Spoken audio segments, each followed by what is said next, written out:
Hello hello guys. आज हम आपके सामने इंग्लिश लेकर के आए हैं। आज ये मेरा पहला वीडियो होगा। इंग्लिश क्या चीज़ है इसके बारे में आज हम एक्सप्लेन करेंगे। इंग्लिश है क्या इसके बारे में समझाएंगे। इंग्लिश सीखने के लिए सबसे पहले हमें ज़रूरी है इंग्लिश ग्रामर। इंग्लिश ग्रामर जानना अति आवश्यक है। इंग्लिश ग्रामर के बिना हम इंग्लिश नहीं सीख सकते। तो आप ये समझ सकते हैं कि English grammar is the important part of English. अगर हमें इंग्लिश सीखना है, ये बात हमें गांठ बांध लेना होगा कि हमें इंग्लिश ग्रामर सीखना होगा। तो बात यह है कि इंग्लिश ग्रामर आपका कितने पार्ट्स में बांटा गया है। तो इंग्लिश ग्रामर को 5 भागों में बांट दिया गया है। ये इंग्लिश ग्रामर में 5 भागों में बांटा गया है। तो जैसे पहला जो हो गया ऑर्थोग्राफी। ऑर्थोग्राफी ऑर्थोग्राफी का मतलब ही होता है वर्ण विचार। वर्ण विचार जो हिंदी के स्टूडेंट है वो हिंदी से भी समझ लेंगे। वर्ण विचार, वर्ण का मतलब हुआ आपको हिंदी में से क ख ग होता है, उस तरह से इंग्लिश में वर्ण ABCD आपका A to Z, small letter and capital letter के बारे में हम लोग पढ़ते हैं। ऑर्थोग्राफी। सेकेंड हो गया आपका इटीमोलॉजी। इटीमोलॉजी इटीमोलॉजी का मतलब होता है वर्ण के बाद हम लोग फिर शब्द के बारे में पढ़ते हैं, या फिर शब्द है क्या, शब्द के बारे में पढ़ते हैं। एटिमोलॉजी। सिंटैक्स। सिंटैक्स का मतलब होता है वाक्य विचार। अब हम लोग शब्द के बारे में जब पढ़ लेते हैं तो फिर हम लोग वाक्य के बारे में हम लोग पढ़ते हैं। सिंटैक्स के बाद जो हो गया आपका प्रोसोडी। प्रोसोडी का मतलब हो गया आपका छंद विचार। उसके बाद हम लोग प्रोस पोएम्स, इसके बारे में हम लोग विचार करते हैं। तो कहने का मतलब ये है कि सबसे पहले हम लोग को ये जानना अति आवश्यक है कि इंग्लिश ग्रामर है क्या। तो इंग्लिश ग्रामर जो है आपका, इंग्लिश ग्रामर का हम लोग अगर डिफिनेशन दे तो क्या होगा कि इंग्लिश ग्रामर एक ऐसा ग्रंथ है, एक ऐसी पुस्तक है जो हमें सिखाती है कैसे पढ़ना है, किस तरह से बोलना है, करेक्ट लिखने के लिए सीखना है, करेक्ट बोलने के लिए सीखना है, करेक्ट उच्चारण करने के लिए सीखना है। तो हमें इंग्लिश ग्रामर जो है, आप ये कह सकते हैं कि English grammar is a book. English grammar जो है आपका एक ऐसी बुक है, एक ऐसी किताब है दैट लर्न्स, जो हमें सिखाती है। क्या सिखाती है? Correct speaking, correct writing, correct writing, correct understanding,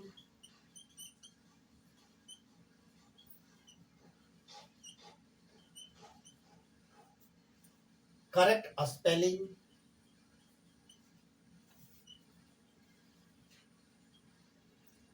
वगैरह वगैरह etc। आप ये कह सकते हैं कि हमें इंग्लिश ग्रामर में बहुत सारी चीज सीखना है। अब ये छोटा चीज नहीं है।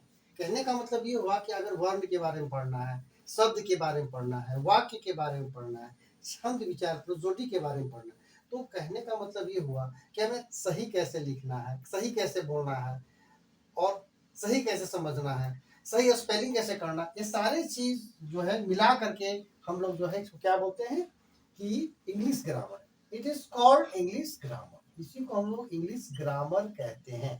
English grammar.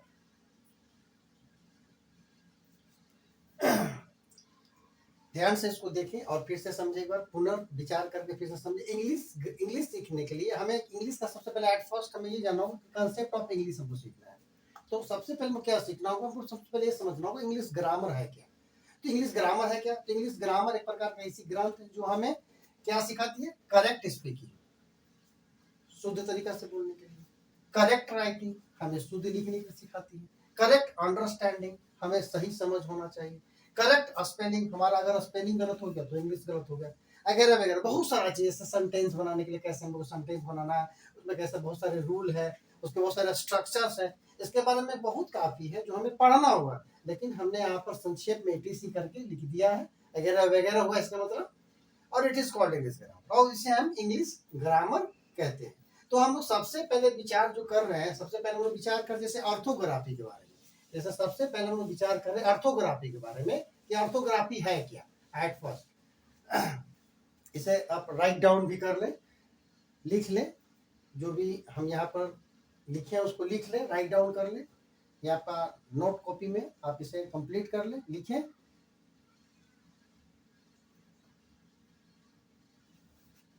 Orthography, etymology, syntax, prosody, और एक हमारा यहाँ छूट रहा है जो इसको लिखना बहुत जरूरी है, पंक्चुएशन भी लिख लें।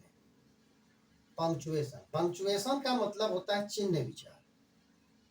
सॉरी यहाँ ये छूट गया हमसे, छूटना नहीं चाहिए था, क्योंकि चिन्ह विचार, पंक्चुएशन के बिना फिर और ग्रामर खराब हो जाएगा। चिन्ह विचार, चिन्ह का भी बहुत बड़ा वैल्यू है हमारे इंग्लिश ग्रामर में।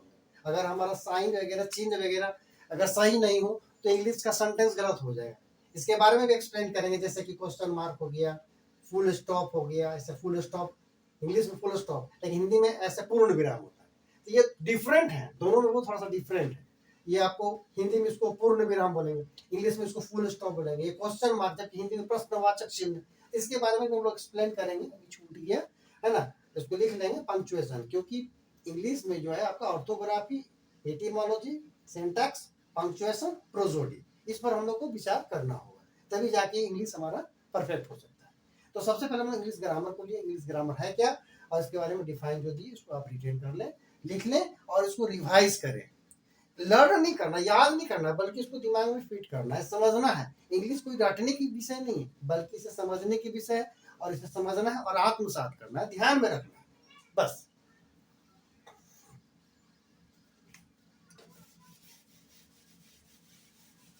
अब हम लोग सबसे पहला पॉइंट्स लेते हैं ऑर्थोग्राफी के बारे में। ऑर्थोग्राफी क्या है? एट फर्स्ट वी डिस्कस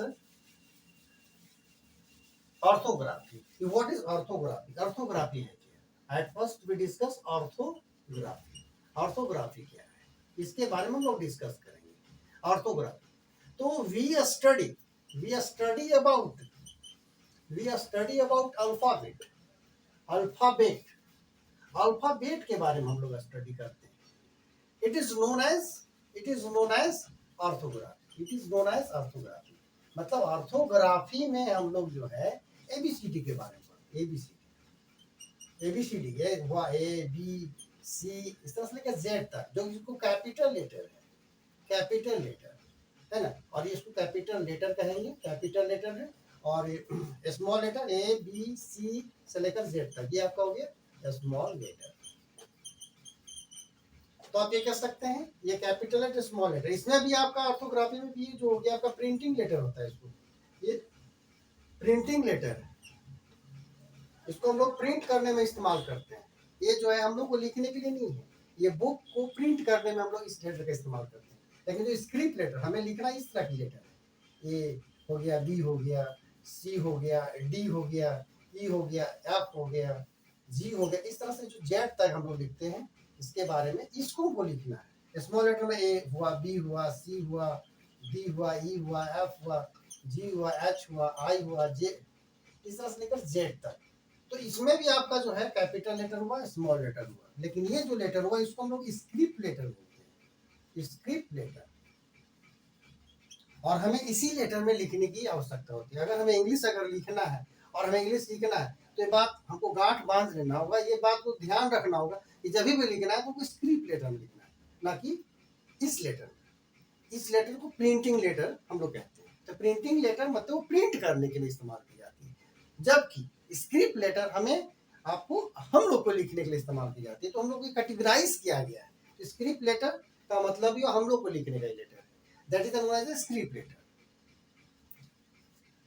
इसको भी समझ लेंगे और लिखना है, आप लिख लें, ध्यान में रखें क्या चीज है। ऑर्थोग्राफी है क्या? ऑर्थोग्राफी का मतलब हुआ कि सीधे हम लोग अल्फाबेट के बारे में पढ़ना है। अल्फाबेट का मतलब ही होता है वर्णमाला।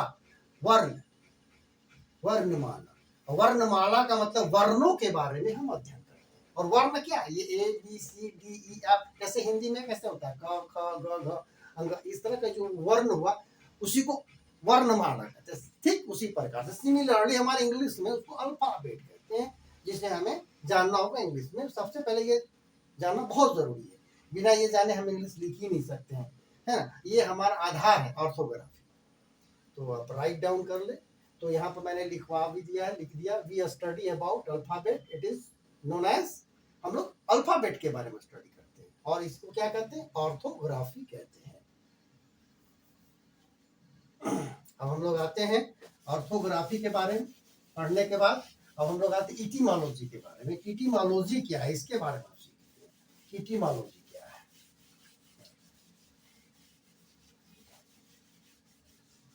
ये हमारा सेकेंड पॉइंट होगा, इटीमोलॉजी। इटीमोलॉजी इटीमोलॉजी इटीमोलॉजी का मतलब हो गया आपका, ये आपका शब्द विचार। अब हमें शब्द के बारे में अध्ययन करना होगा। तो सबसे पहले तो ये जानना है कि हम उस शब्द के बारे में कैसे हम लोग अध्ययन करें। तो शब्द के बारे में अध्ययन करने के लिए हम लोग वी स्टडी अबाउट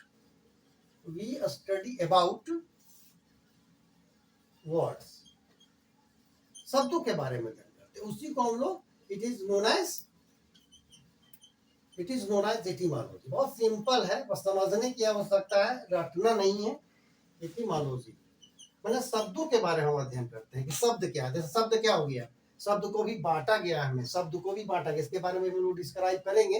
लेकिन अभी हम लोग बेसिक चीज को बता रहे हैं कि इंग्लिश के जो ग्रामर है वो कितने भागों में बांटा गया है, उसके बारे में हम लोग सबसे पहले पढ़ रहे हैं। तो उसके बाद हम उसके बारे में फिर विचार करेंगे कि कौन सा वर्ड है। जैसे वर्ड में आपका बहुत सारा, जैसे आपका नाउन हो गया, ये नाउन हो गया, प्रोनाउन हो गया, एडजेक्टिव हो गया, एडजेक्टिव, फिर हो गया वर्ब हुआ, फिर आपका एडवर्ब हो गया, फिर जैसे प्रीपोजिशन, कंजक्शन, इंटरजेक्शन,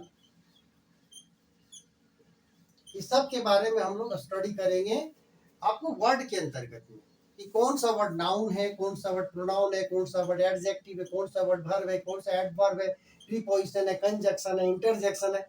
इस सभी पर हमको एक एक करके हम लोग को इस पर विचार करना होगा, क्योंकि शब्द के बारे में जानना बहुत जरूरी है। अगर हम शब्द के बारे में अगर नहीं सही तरीके से जानेंगे, हम वाक्य की संरचना नहीं कर सकते, हम वाक्य नहीं बना सकते हैं, हम लोग सेंटेंस का निर्माण नहीं कर सकते हैं। और एक सेंटेंस को निर्माण करने के लिए हमें शब्द की आवश्यकता है, वर्ड्स की जरूरत है। और कैसा वर्ड्स चाहिए, ग्रुप ऑफ वर्ड्स, इसके बारे में हम लोग पढ़ेंगे। ग्रुप ऑफ वर्ड्स माने आपको ग्रुप ऑफ वर्ड्स चाहिए, ऐसा वर्ड्स जो ग्रुप हो, शब्दों का एक समूह, है ना, शब्दों का एक समूह। लेकिन कैसे शब्दों का समूह, मीनिंगफुल हो, जिससे अर्थ निकले, मीनिंगफुल हो, तो उसे हम वर्ड्स कहेंगे। ऐसा नहीं कि कोई भी लेटर लगा दिए आपको जो है आपको वो वर्ड हो गया, ऐसा नहीं कर सकते। जैसे मान लीजिए मेरा बट का जो स्पेलिंग हम लिख देंगे इस तरह से, मान लीजिए TU, है ना, या BTU लिख देंगे, क्या ये वर्ड हुआ? नहीं, ये वर्ड नहीं हुआ, रॉन्ग हो गया, ये वर्ड नहीं हुआ। क्यों नहीं हुआ? व्हाई, व्हाट इज रीजन यही है, दैट इज नॉट मीनिंगफुल, इसका मतलब कुछ होता ही नहीं है। लेकिन इसका मतलब होता है, बट का मतलब, इसका मतलब हुआ लेकिन, किंतु, परंतु। तो इस तरह से ये एक शब्द हुआ। तो इसके लिए भी, इसके बारे में भी हम लोग एक्सप्लेन करेंगे कि शब्द क्या है। फिर शब्द के बाद ग्रुप के बारे में अगर पढ़ लेते हैं तो फिर हम सेंटेंस के बारे में फिर पढ़ेंगे कि सेंटेंस क्या है। इसमें आपका ग्रुप ऑफ वर्ड्स हो जाएगा। इसमें ग्रुप ऑफ वर्ड्स जो मैंने लिखा, यहाँ ग्रुप ऑफ वर्ड्स नहीं होगा, लेटर्स होगा। प्लीज टेक केयर, ध्यान देंगे थोड़ा सा, लेटर्स होगा यहाँ पर, लेटर्स, क्योंकि ये लेटर है। और यहाँ पर ग्रुप ऑफ वर्ड्स होगा, ध्यान देंगे प्लीज, है ना। यहाँ पर लेटर्स की जगह वर्ड्स हमसे हो गया। तो कहने का मतलब ये हुआ कि वर्ड्स के लिए लेटर्स की आवश्यकता है। वर्ड बनाने के लिए एक लेटर की जरूरत है, जो लेटर, ऐसा लेटर का सब्सिक्वेंस होना चाहिए, सीक्वेंस होना चाहिए कि हमारा जो अर्थ है वो सही मतलब हो, मीनिंगफुल हो। और सेंटेंस में ग्रुप ऑफ वर्ड्स होना चाहिए, ग्रुप ऑफ वर्ड्स। तो ग्रुप ऑफ वर्ड्स होगा तभी जाकर जो है ये आपको एक सेंटेंस होगा। और सेंटेंस के लिए ग्रुप ऑफ वर्ड्स तो होना चाहिए, लेकिन ये भी मीनिंगफुल होना चाहिए। अगर ये मीनिंगफुल नहीं हो तो सेंटेंस नहीं हो सकता है। तो हम आप ये कह सकते हैं कि हमें एटीमोलॉजी, जो शब्द विचार है, शब्द विचार में शब्दों के बारे में पढ़ना, लेकिन इसके बाद आगे जो हम लोग पढ़ेंगे वो हो जाएगा सेंटेंस, जिसको वाक्य विचार करते हैं, जिसमें हम लोग सेंटेंस के बारे में स्टडी करेंगे। तो अभी जो इस वर्ड्स के बारे में हमने जो सीखा, ये वर्ड्स के बारे में जो हमने पढ़ा कि वर्ड्स क्या है, तो ग्रुप ऑफ लेटर्स जो मीनिंगफुल होना चाहिए, ग्रुप ऑफ लेटर्स, जैसा भी हमने बताया, जैसे मान लीजिए कि TOP टॉप, अब हम इसको लिख दें OTP, इसका कोई मतलब और नहीं, कोई इसका कोई मीनिंगफुल नहीं है, ये कोई नहीं है मतलब मीनिंगफुल, तो या हम इसको कर देते हैं कोई भी मतलब मीनिंगफुल होना चाहिए। तो अगर यदि वर्ड का जो लेटर है that is the letter sequence of letter, जैसे TOP एक सीक्वेंस है, इस तरीके से सेटअप किया गया जो मीनिंगफुल हो, तो उसे हम वर्ड कहेंगे, वर्ड कहेंगे, लिख सकते हैं। कोई ये रटने का चीज नहीं है, समझने की बहुत काफी आवश्यकता है, हमें समझना है ना कि रटना है। अब जो है आपका हम लोग पढ़ेंगे, जैसे कि आपको फर्स्ट पॉइंट हम लोग पढ़ ली, जैसे कि ऑर्थोग्राफी के बारे में हम लोग पढ़े कि ऑर्थोग्राफी क्या है ना, ऑर्थोग्राफी क्या है, इसके बारे में हम लोग पढ़ा कि ऑर्थोग्राफी क्या है। उसके बाद हमने पढ़ा कि एटिमोलॉजी, एटिमोलॉजी क्या है। उसके बाद जो है हम लोग को पढ़ना है सिंटैक्स क्या है, सिंटैक्स क्या है। तो सिंटैक्स क्या है, सिंटैक्स का मतलब ही हो गया, सिंटैक्स का मतलब हो गया आपका वाक्य विचार। इसमें हम लोग वाक्य के बारे में स्टडी करेंगे, बस इसमें सिंपल वही डिफिनेशन हो जाएगा, है ना, कि सिंटैक्स में जो है हम लोग वी स्टडी अबाउट जो है, वी स्टडी अबाउट, सिंपल हो गया, वी स्टडी अबाउट सेंटेंस, है ना, तो कहेंगे सिंटैक्स कहेंगे, दैट्स कॉल्ड सिंटैक्स, तो उसको हम लोग सिंटैक्स कहेंगे। इसमें वाक्य के बारे में हम लोग पढ़ेंगे, वाक्य के बारे में एक्सप्लेनेशन हम बाद में विचार करेंगे, वाक्य क्या है, बहुत सारा उसमें मैंने प्रकार आएगा सिंटैक्स। उसके बाद आपका हो गया जैसे प्रोजोडी, प्रोजोडी क्या है, प्रोजोडी का मतलब आपका हो गया छंद विचार। इसमें जो हम लोग स्टडी करेंगे वो जो है प्रोस के बारे में, पोएम्स के बारे में स्टडी करेंगे। We study about pros, pros हो गया एंड पोएम हो गया, इस सारे चीज के बारे में हम लोग पढ़ेंगे। जैसे हो गया आपका all things bright and beautiful, all creatures great and small, all things bright and beautiful, all creatures great and small, इस तरह का जो है फिर इसमें हम लोग ये पढ़ेंगे, स्टडी करेंगे। तो इस प्रकार से ये आपको ये प्रोजोडी हो गया। तो हम लोग जो है इस प्रकार से क्या क्या सीखे इंग्लिश में, इंग्लिश ग्रामर में क्या क्या हम लोग सबसे पहले स्टडी किए, हम लोग ये स्टडी किए कि इंग्लिश में जो है सबसे पहले इंग्लिश ग्रामर को सीखना होगा। तो इंग्लिश ग्रामर क्या है, तो इंग्लिश ग्रामर क्या है, इंग्लिश ग्रामर जो है हमारा एक ऐसा मतलब ग्रंथ है, ऐसा पुस्तक है जो हमें सिखाती है, क्या सिखाती है, समझ में आ रहा है कि नहीं समझ में आ रहा है, हाँ समझिए, है ना, कि क्या है, पहले इस इंग्लिश कंसेप्ट को पहले समझो, है ना। तो इंग्लिश कंसेप्ट को समझने के लिए ये पहला हमें जरूरी है कि इंग्लिश ग्रामर क्या है। और अभी मैंने आपको सिखाया कि इंग्लिश ग्रामर जो है हमें सिखाती है सही बोलने के लिए, सही लिखने के लिए, स्पीकिंग, प्रोनाउंसिएशन, ये सारे चीज इस पर जो है मतलब इसमें सम्मिलित होता है। तो इंग्लिश ग्रामर का डिफिनेशन में हमें ये सारा चीज सम्मिलित कराना पड़ता है। उसको वजह से इंग्लिश ग्रामर को जो डिवाइड किया गया जैसे ऑर्थोग्राफी, तो ऑर्थोग्राफी क्या है, तो ऑर्थोग्राफी में आप जैसे वर्ण विचार होगी, वर्णों के बारे में अध्ययन करते हैं, एटिमोलॉजी हो गया, शब्द के बारे में अध्ययन करते हैं, सिंटैक्स हो गया, वाक्य के बारे में अध्ययन कर सकते हैं, सिंटैक्स हो गया, सिंटैक्स यानी वाक्य विचार, फिर एक पंक्चुएशन, पंक्चुएशन के बारे में फिर स्टडी करते हैं, पंक्चुएशन, पंक्चुएशन हमारा यहाँ पर छूट रहा है, तो पंक्चुएशन आपका हो गया, पंक्चुएशन का मतलब क्या हो गया, चिन्ह विचार। तो चिन्ह के बारे में हम लोग क्या करते हैं, we study about sign, sign के बारे में पढ़ते हैं, साइन क्या है उसका, साइन मतलब उसकी क्या उसका सिंबल है, जैसे question mark, full stop, it is. तो इस प्रकार के साइन के बारे में पढ़ते हैं, एक चिन्ह के बारे में पढ़ते हैं, जिसको हम लोग पंक्चुएशन कहते हैं, इट इज कॉल्ड पंक्चुएशन।